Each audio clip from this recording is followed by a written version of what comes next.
So a lot of our members have written in to ask me what I think about Eli Lilly, whether it's time to sell. And, the stock's up, just calculated this morning, 101% from our recommended price last year. So, the answer for me is no, it's not time to sell Eli Lilly. What I've come to is that Eli Lilly is kind of the Nvidia of Big Pharma, really. I mean, I'm just going to read off a couple things that I wrote notes on.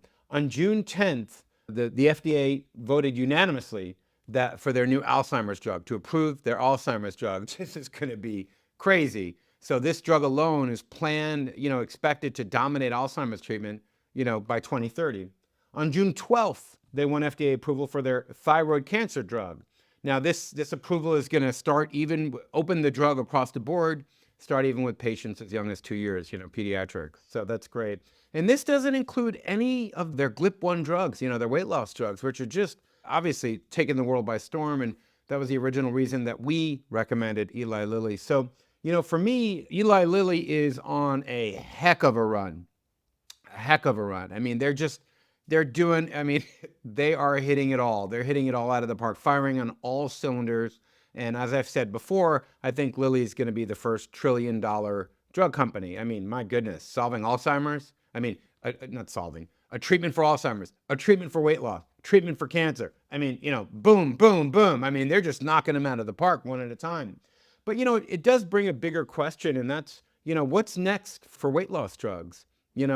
We have done very, very well, with Eli Lilly, with Novo Nordisk, with Viking, with Altimmune, by buying drugs that were this kind of first wave of weight loss drugs, basically using these GLP-1 drugs to kind of suppress or trigger this hormone that releases to make us feel full. Now, there's a whole new class and we've took big profits on Viking. We took big profits on Altimmune. We're up big on Eli Lilly. We're up big on Novo Nordisk, although we lost money with Weight Watchers, which, shows that sentimentality in investing never really works. But, we're up 4 out of 5 of these recommendations. Our initial weight loss recommendations have been huge, huge winners for us. It's been great. But now we find ourselves where we're watching this kind of Cambrian explosion of companies and entrepreneurs looking for ways to get into this $100 billion a year market. Now, on one side, you have these GLP-1 drugs, like Lilly, like Novo, like Viking, like Altimmune, like this whole class of people that are making these GLP-1 drugs. But now you have a whole new group of companies that are coming out trying all types of interesting things. One way to trigger this appetite suppressing hormone is by sending signals to your brain.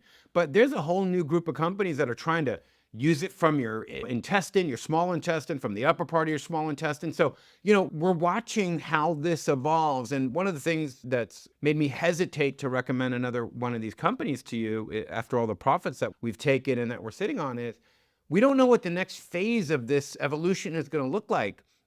For example, if I recommend, Viking again, they might be working on a GLP-1 drug that just is outdated based on the new crop of people that are coming out. And you don't want to pay too much for a stock that could be working on a drug that's going to be literally extinct in the next 12 months. So we are in this transition. Life is about rooms and hallways, right? So we were in a room, but now this industry is kind of in a hallway in between the next room that we end up in. We don't know what that room looks like yet, where this evolves to. So to answer the question from the members I've been getting, I recommend holding your Lilly, holding your Novo. If Viking and Altimmune keep coming down to a price that looks just too good to pass up, I'll let you know about it, of course.